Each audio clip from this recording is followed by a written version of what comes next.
Lydia Marr reached Silver Cottonwood with a medicine case in one hand and a town already certain she had done wrong. The certainty stood in the street before anyone spoke.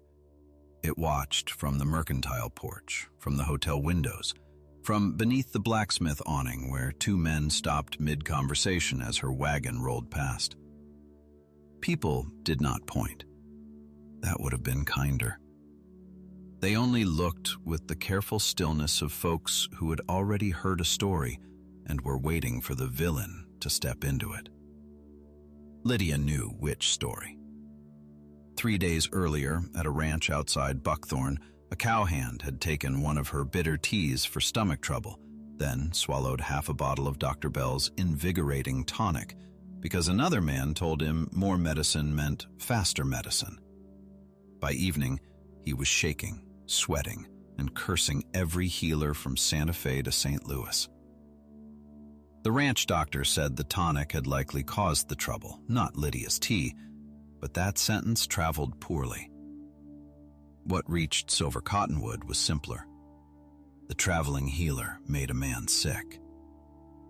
Simple stories rode faster than true ones. Lydia stopped beside the town well and climbed down. The first shop she entered was the mercantile because practical needs had to be met before pride. The bell above the door rang once.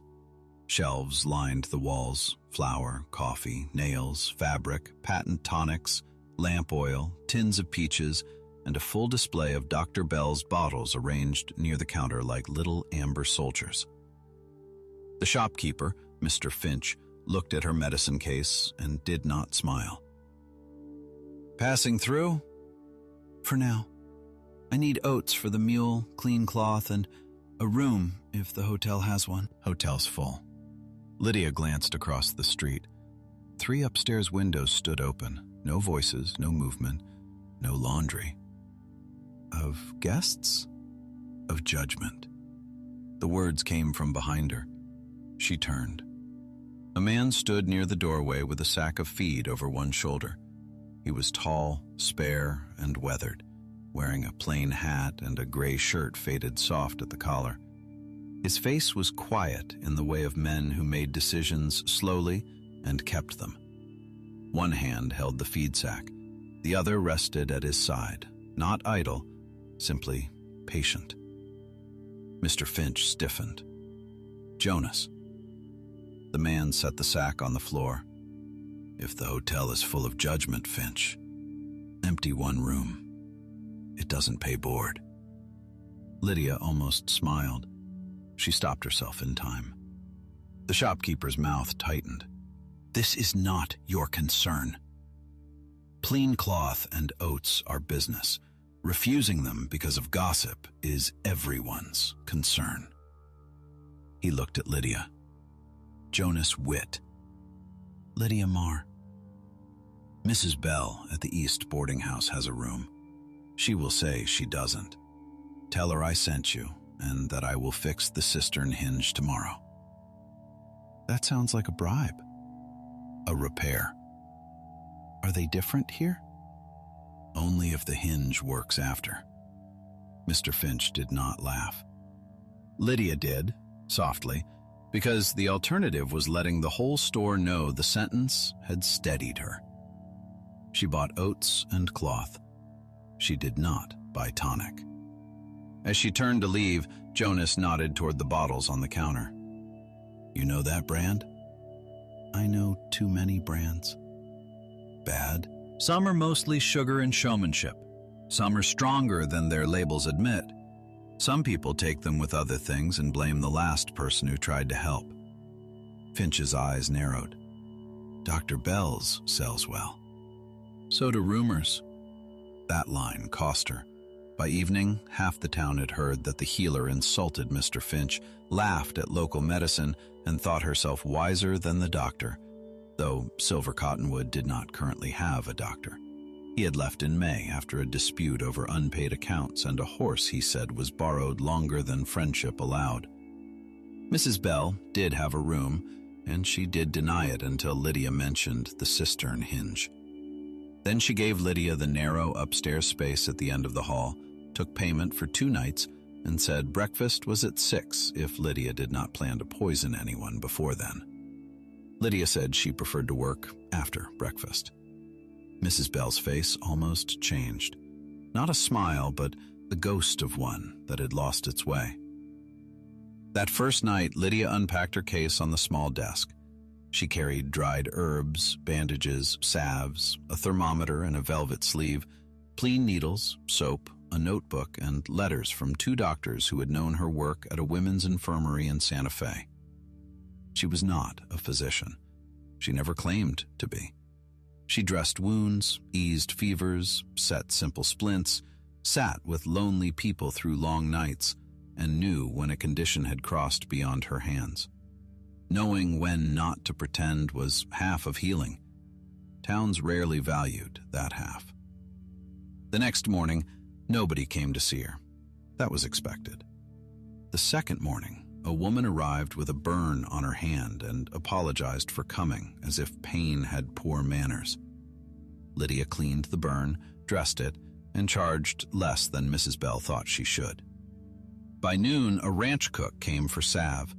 By sundown, a miner asked for something to help a cough, then spent 10 minutes explaining he did not believe in healers. Lydia told him disbelief was not improved by standing in her doorway and sold him whorehound drops. Small trust came in through side doors. Open trust remained outside. Jonas came on the 3rd evening with the cistern hinge in one hand and a question in his face. Lydia was washing cloths behind the boarding house. "Mrs. Bell says the hinge is fixed," she said. "Mrs. Bell says many things." "Is it fixed?" "Yes." "Then this visit is not repair." He held out a folded paper. "My brother runs the freight desk at Buckthorn. I wrote him about the tonic. He sent the bill of sale from the ranch where the cowhand took sick." Lydia dried her hands slowly. "Why?" "Because I wanted to know whether the story had another half." She took the paper. Dr. Bell's Invigorating Tonic, 6 bottles, delivered to Barley Ranch by Finch Mercantile, Silver Cottonwood. The tonic that made trouble at Buckthorn had been sold through Silver Cottonwood. "Finch supplies surrounding ranches," Jonas said. "He has been pushing that tonic hard." "Why?" "Profit, likely." "Profit is rarely lonely." Jonas looked toward the mercantile. "You think there is more?" "I think labels should tell the truth, and men should not call salesmanship medicine." "That will make you friends." "I have noticed." The next question arrived before supper. Mrs. Bell knocked on Lydia's door and said Jonas Witt was downstairs with Mr. Hanley from the freight office, and Mr. Hanley looked gray enough to worry the wallpaper. Lydia found Hanley seated in the parlor, hat in both hands. He was a clerk in his 50s, thin, sweating, and embarrassed beyond usefulness. "I don't need fuss," he said immediately. "Then we will avoid fuss," Lydia answered. "What happened?" He had been dizzy since morning. Too much work, he said, too little supper. A chill, perhaps. He had taken Dr. Bell's tonic after lunch. Then another dose because Finch said it restored vigor. Now his heart raced and his hands would not settle. Lydia asked what else he had taken. Coffee, chewing tobacco. No food since dawn. She examined him as gently as she could, which still made him apologize 3 times for occupying a chair. "You need rest, water, food, and no more tonic," she said. Hanley looked relieved and doubtful. "That's all?" "That is enough for tonight. If you worsen, we send to Buckthorn for the doctor." Jonas stepped forward. "I'll sit with him." "I can sit with myself," Hanley protested. "You've done a poor job of that since dawn," Jonas said. Lydia hid her smile by closing the medicine case. By morning, Hanley was better. By noon, he had told 3 people that Lydia Marr did not make a performance of saving a man from his own foolishness, which, in Silver Cottonwood, counted as praise. Mr. Finch did not appreciate it. He came to the boarding house after dinner, hat in hand, voice polite enough to raise warning. "Miss Marr, I hear you have been advising against a product sold in my store." "I advised Mr. Hanley not to take more of it after it troubled him." "Dr. Bell's is widely respected." "By whom?" "Customers. Customers respect what they are told will help them." His eyes sharpened. "You are new here." "That seems to be my most reliable credential." "You may not understand how damaging careless remarks can be to a local business." "I understand exactly." "Then perhaps show more care." Lydia stood. She was not tall, but standing helped certain men remember that seated women were not smaller by nature. "Bring me the label list, supplier information, and claimed ingredients. If the tonic is harmless when used properly, I will say so." "I am not required to submit inventory to you." "No, and I am not required to praise what I have not seen." Mrs. Bell, listening from the hall with all the subtlety of a dropped skillet, made a satisfied sound. Finch left. Jonas arrived an hour later with a lantern. "You keep appearing after trouble," Lydia said. "I could try before, but predicting Finch's timing would require darker arts than hinge repair." She laughed before she meant to. He looked pleased and tried not to. "Why does Finch matter to you?" she asked. Jonas leaned against the porch post. "He holds supply credit for half the smaller ranches. Sells feed, seed, tonic, notions, everything. If he says a person is bad for business, doors close." "Including yours?" "I run a small horse place east of town. I use less credit than he likes." "That sounds intentional." "It is. And yet, you risk offending him over a woman passing through." Jonas looked toward the dark street. "My mother was a midwife. Some folks praised her when babies arrived easy and blamed her when life got complicated. I was young, but I remember how quickly gratitude turns when fear needs a name."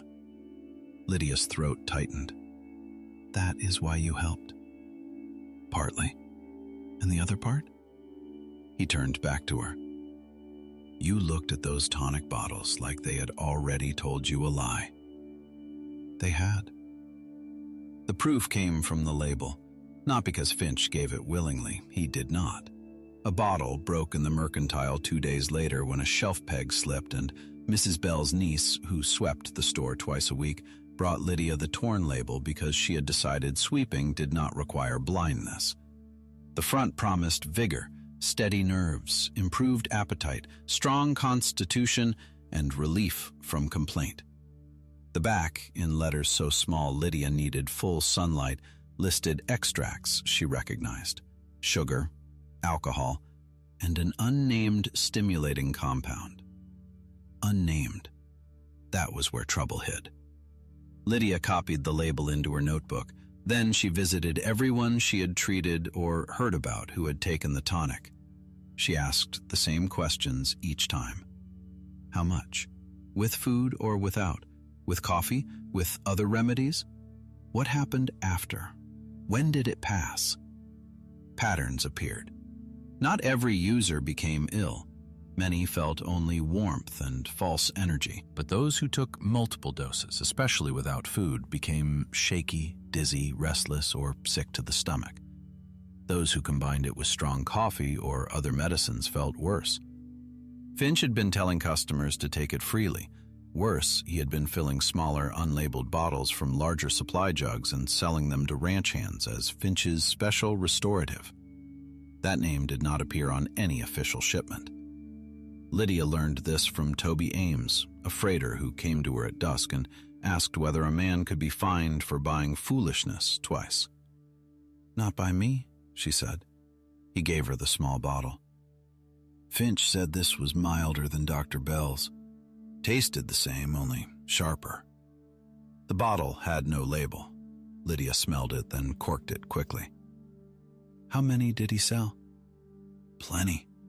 Men like a small bottle they can carry. The next day, Lydia tested the town's memory. She did not test the tonic. She had no laboratory, and pretending otherwise would make her no better than the labels she distrusted. Instead, she tested stories.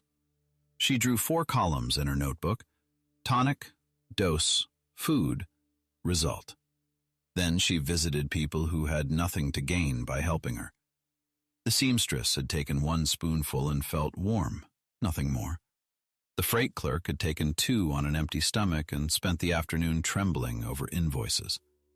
Mrs. Hanley from the church had given half a spoonful to her husband after supper, and he had slept.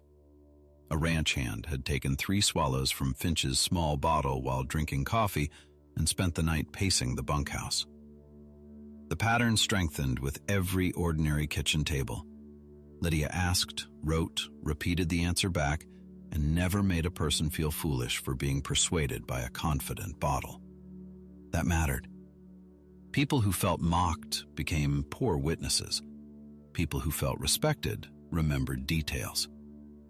At the 4th house, an older woman named Alma Price took Lydia's wrist before she left. Finch told my sister it was safe because you healers use stronger things in secret. Lydia closed her eyes for 1 brief second. Did he say my name? Not yours. He said traveling healers. That is worse in a lazier way. Alma's mouth twitched. Can laziness be wicked? Often. By evening, Lydia had 21 entries. They did not accuse Finch by themselves, but they turned a fog of complaint into a road. Jonas read the columns at Mrs. Bell's kitchen table while Lydia wrapped the unlabeled bottle in cloth. This is careful, he said. Careful is harder to dismiss. Will the town understand it? Some will. Some will only understand their neighbor's name beside the symptom. That may be enough. Enough for what? He looked toward the mercantile lights. To make Finch answer without letting him choose the question. That night, Jonas took the bottle to Buckthorn with a note for the doctor and the apothecary there. Lydia did not ask him to go.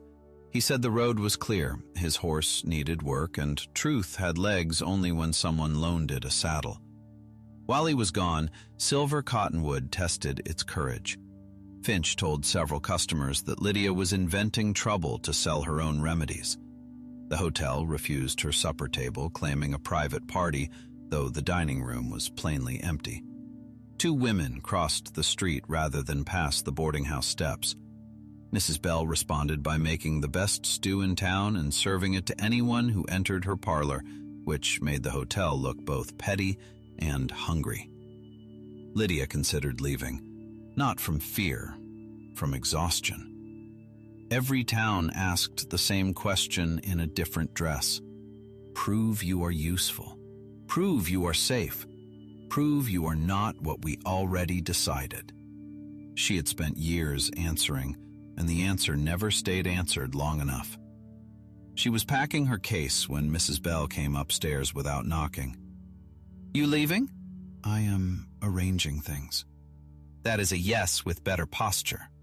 Lydia closed the case. If people will not listen, my staying becomes performance. People are listening. They're doing it badly. That may be your most charitable sentence. Don't spread it. Mrs. Bell sat on the edge of the bed as if the room belonged partly to her, which, legally, it did. Jonas went to Buckthorn for you. For the facts. Same horse. Same road. Mrs. Bell, I am old enough to know when a man chooses an inconvenient errand. Lydia looked at the case. I did not ask him to.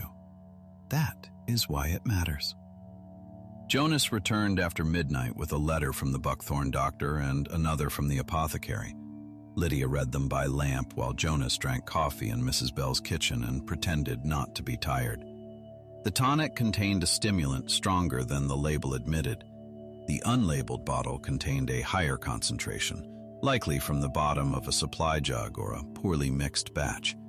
It was not safe to sell without instructions, and it should not be taken repeatedly or mixed with other remedies. Lydia sat back. This is enough, Jonas said. for people already willing to hear it. Then we make it public. Finch will deny the unlabeled bottle came from him. Toby will speak. Will he? If I ask, maybe.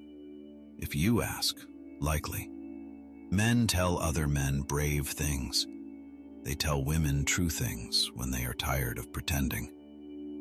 She looked at him across the kitchen table.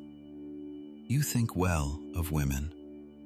I was raised by one worth thinking well of. It was not polished. It was better than polished. The town meeting happened the next afternoon at the church hall because the church had benches and no one trusted the hotel not to charge for chairs. Finch came with his wife, his clerk, and a face full of injury. Lydia came with her notebook, the torn label, the small bottle, the letters from Buckthorn, and Jonas walking beside her, but not ahead. She appreciated that more than anyone knew. The hall filled. Not because everyone believed her, because everyone knew someone who had taken the tonic. Lydia began with the Buckthorn incident. She told it plainly. Her tea, the tonic, the doctor's opinion, the way the story changed as it traveled. She did not pretend the cowhand had been wise. She did not pretend she had been wounded by gossip. She explained the mixture and moved on. Then she read the label. People shifted when they heard how little the bottle truly said. She read the doctor letter. She read the apothecary letter. Toby Ames stood and admitted buying Finch's special restorative in an unlabeled bottle. Two others stood after him. Hanley stood too, looking miserable but firm, and said Finch had told him another dose would steady him. Finch rose slowly. I sold a common tonic used across the territory. If customers misuse it, am I to blame? Lydia answered before anger could. If you sell it as a cure-all, refill it into unlabeled bottles, advise repeated doses, and do not warn people what it contains? Yes. The room went still. Finch's face darkened. You are not a doctor. No, Lydia said. I am the woman you all blamed before asking what was in the bottle. Nobody moved. Then Mrs. Bell stood. And I am the woman who saw you pour from the large jug into little bottles last Tuesday. Finch turned. You did not. I did. My eyesight is poor for embroidery, not for nonsense. That broke the room open. Not into shouting, into recognition. People began turning toward one another, comparing stories, doses, advice, timing. Finch tried twice to speak and failed to find a room willing to become quiet for him. By evening, the town council ordered the tonic removed from unlabeled sale until proper instructions arrived. Finch was required to refund the small bottles and send remaining stock back through the supplier. He did not lose his store. He did lose the easy authority of a man whose shelves had gone unquestioned. For Lydia, the result was not triumph. Triumph was too loud for what she felt. What she felt was tired. The next morning she packed again. This time Jonas found her loading the wagon behind the boarding house. You're leaving, he said. I came to pass through. That is not an answer. It is the oldest answer traveling people have. He stepped closer, then stopped where the choice remained hers. Silver Cottonwood could use someone who knows when not to pretend. Silver Cottonwood wanted me gone 2 days ago. Silver Cottonwood is not quick. That is not always the same as wrong. Sometimes it is. Yes. She tightened a strap around the medicine case. You will not tell me I belong here after one town meeting. No. Good. I will tell you Mrs. Bell has a room she pretends is temporary. Hanley wants you to check the freight office ventilation. Toby Ames is embarrassed enough to become useful. And I have an empty cottage at my place that my mother used for women who needed rest before going home. Lydia looked at him sharply. I am not one of your mother's patients. No, you are a healer Who may want a place to work that is not above a boarding house kitchen? At your ranch? Near it. Separate door, separate stove, rent in coin. Or repairs. Or however you decide a fair arrangement should be written. The care in the offer made it harder, not easier. And if people talk? They will. If I stay, Finch will make life difficult. He will try. If I leave, you can return to your hinges and your quiet. Jonas looked at the wagon, then at her. My quiet has not been the same since you insulted Tonic in the mercantile. She laughed before she could stop herself. It loosened something that had been tight for days. That was not an insult, it was an assessment. Then assess the cottage before deciding. She did. The cottage stood east of town beneath 2 cottonwoods, silver-leaved in the wind. It had one main room, a smaller sleeping room, shelves along the wall, a good stove, and a porch that looked toward Jonas's horse pasture. It had been kept clean, though unused. On a shelf sat a worn midwife's bag, empty now, its leather soft with age. Your mother's? Lydia asked. Yes. Why keep it here? Because some tools deserve a room even after the hands are gone. Lydia touched the bag gently. Did she love the work? Yes. And it cost her. Those often travel together. I know. She walked the room twice, seeing where her shelves could stand, where patients could sit, where herbs could dry, where a desk might fit beneath the window. The place did not ask her to become smaller. It asked only whether she wanted a door that opened from the inside. I will rent it for 1 month, she said. Jonas nodded. 1 month. With terms written. Yes. And you will not call it charity. I value my peace too much. Do you? His eyes met hers. Less than before. The month became 3, then 6. Lydia treated burns, coughs, fevers, sprains, worry, loneliness, and pride, though the last rarely paid. She posted clear notices in town, what she could treat, what needed the doctor in Buckthorn, what not to mix, what to stop taking if symptoms worsened. Some people laughed at the notices until they needed them. Then they read carefully. Finch's business recovered in groceries and nails. His tonic shelf did not.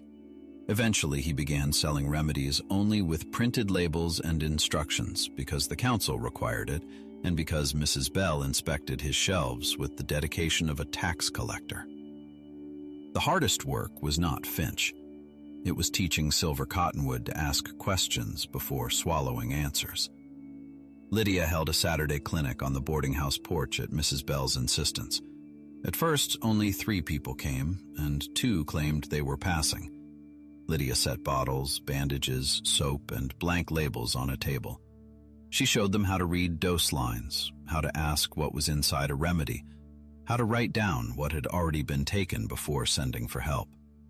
She did not give grand speeches. She used coffee spoons, brown bottles, and plain paper. If a label says take as needed, ask needed for what, she said. Mrs. Bell sat in a chair beside the steps and repeated the line louder for people pretending not to listen from the street. By the 3rd Saturday, the porch was full. Hanley came with freight clerks. Toby came with 2 ranch hands. Alma Price brought her sister. Even Finch's clerk stood across the street long enough to hear Lydia explain why unlabeled bottles should be refused, no matter who sold them. Afterward, Jonas helped carry the table inside. You made a school, he said. I made a porch inconvenient to ignorance. That may be the finest thing anyone has called Mrs. Bell's porch. Mrs. Bell from the kitchen shouted that she had heard and approved. The clinics changed Lydia's place in town more than the meeting had. A public argument could be remembered as excitement. Repeated instruction became dependence of a better kind. People came not only when frightened, but before they were. They brought labels, questions, old bottles from cupboards, and the humility to admit they had not known what they were taking. Lydia began to feel something she distrusted at first: usefulness without being on trial. Finch resisted the change longer than he admitted. He complied in public because the council watched him, but he complained in private that a town could not do business if every bottle required a sermon. The complaint might have stayed harmless if a shipment had not arrived from the tonic supplier with new labels, almost identical to the old ones. Different name, same amber glass, same large promises, same tiny cautions. This time, the town noticed before Lydia did. Hanley brought the crate invoice to her cottage. Mrs. Bell brought one bottle wrapped in a towel. Toby Ames brought himself, looking proud enough to trip over. "We did not buy it," Toby said. "We asked what was in it first." Lydia read the new label, then the supplier's circular. It avoided the exact words the council had objected to and kept the same danger in a prettier coat. "Finch ordered these?" Jonas asked. "His clerk says the supplier sent them as replacement stock." "Will Finch sell them?" "Not if he wants peace," Mrs. Bell said. Lydia looked at the three of them gathered in her cottage and understood that the story had shifted. She no longer stood between the town and a false label. The town had come carrying the label to her. That afternoon, they wrote a town rule for patent remedies, not a law grand enough to impress countymen. A local agreement, posted in the mercantile, boarding house, freight office, and church hall. Any bottled remedy sold in Silver Cottonwood had to keep its original label, printed dose, supplier name, and warning, with no refilled bottles, secret mixtures, or claims beyond the label. Finch signed last. He did it with a face like cold gravy, but he signed. Afterward, he came to Lydia's cottage alone. "You have made my business harder," he said. "No," Lydia answered. "You have to speak more accurately. That is different. People trusted me before. Some still will. Not the same way." "Good." He looked at her for a long moment, then down at his hat. "My father sold tonics," he said. "Never questioned them. Folks expected a bottle for every complaint." "Your father was not standing in this room." "No." It was not an apology. It was the first honest sentence he had given her. Lydia accepted it as such and nothing more. 2 weeks later, a salesman arrived from the tonic supplier. He wore a bright necktie, carried a polished sample case, and spoke with the cheer of a man who had never stayed in a town long enough to answer for yesterday's promises. Finch brought him to the council room because refusing would have looked worse than listening. Lydia attended because Mrs. Bell said someone had to keep the room from being dazzled by varnish. The salesman set 6 bottles on the table and began with testimonials. Lydia let him speak until he reached the phrase suitable for every constitution. "Stop there," she said. He blinked. "Pardon?" "Every constitution is not a medical category. What is the stimulating compound?" The salesman smiled. "A proprietary blend." "Then Silver Cottonwood will not sell it." Finch looked at the table. The council looked at Finch. The salesman looked at Lydia as if a chair had interrupted him. "Madam, you misunderstand commerce." "No, you misunderstand this room." She opened her notebook, turned to the dose records, and read 3 entries. Not names first, circumstances first.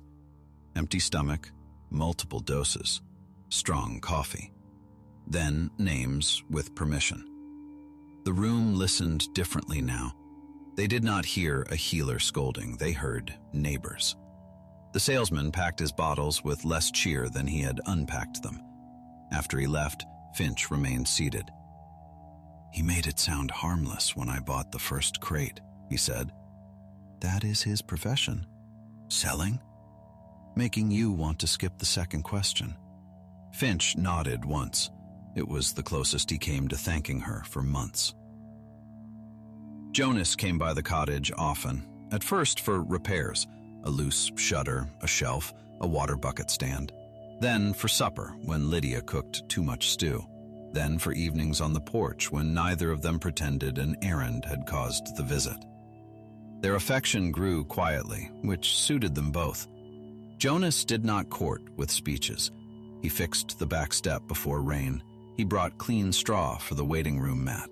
He sat with Patient's husband so Lydia could work without being questioned every 3 breaths. He never called her gift. He called it work. That mattered. One evening in late autumn, after the cottonwood leaves had gone pale and the air smelled of coming frost, Lydia found him repairing the fence near the cottage. "That fence is not part of my lease," she said. Horse leaned on it. "Your horse?" "One of mine." "Then this is your repair." "I feared you would notice." She leaned on the porch rail. "Jonas," he looked up, "do you ever do anything without making it practical first?" He considered. "Rarely." "Could you try?" He set down the hammer. For a moment, he looked almost uncertain, which touched her more than confidence would have. "I would like you to stay past the lease," he said. "As a tenant? If that is what you want." "And if I want more?" His face changed, not quickly, but fully. "Then I would like to learn what more asks of me." Lydia stepped down from the porch. "More asks that my work remain mine." "Yes." "That I am not hidden when people approve, and displayed when they need proof of your kindness." "Yes."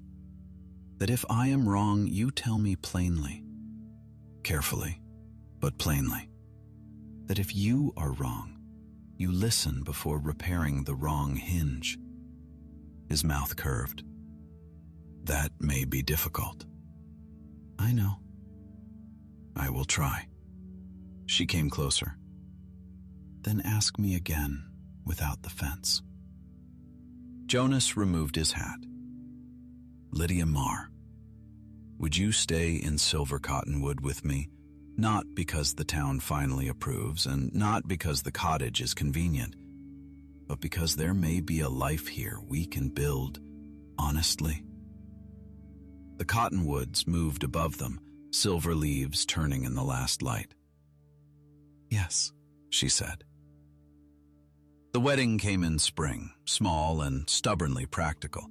Mrs. Bell made cakes and pretended she had not cried into the icing. Hanley gave them a freight ledger for the cottage accounts.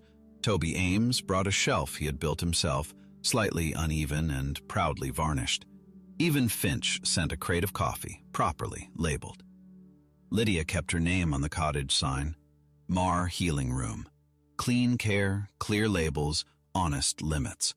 Jonas painted the letters because Rose Kinley from Painted Rock was booked 2 months ahead and Lydia trusted him with simple work under supervision. The first version leaned. She made him repaint it. He said marriage was already improving his humility. Years later, people in Silver Cottonwood told the story of the tonic as if the town had corrected itself quickly. Lydia never argued.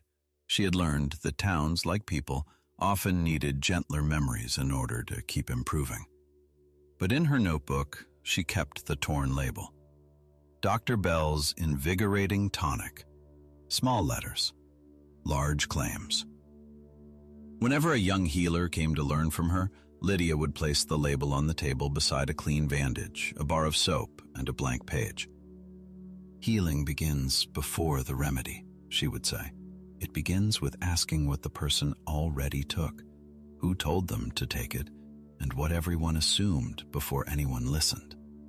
Then she would look through the window toward the pasture, where Jonas sometimes worked with the horses, steady as a fence line and twice as patient. Silver Cottonwood had doubted her. That was not the ending. The ending was the room she stayed to build, the labels people learned to read, the quiet man who understood that care was work, and the town that slowly became healthier because one woman refused to let a rumor be the final diagnosis.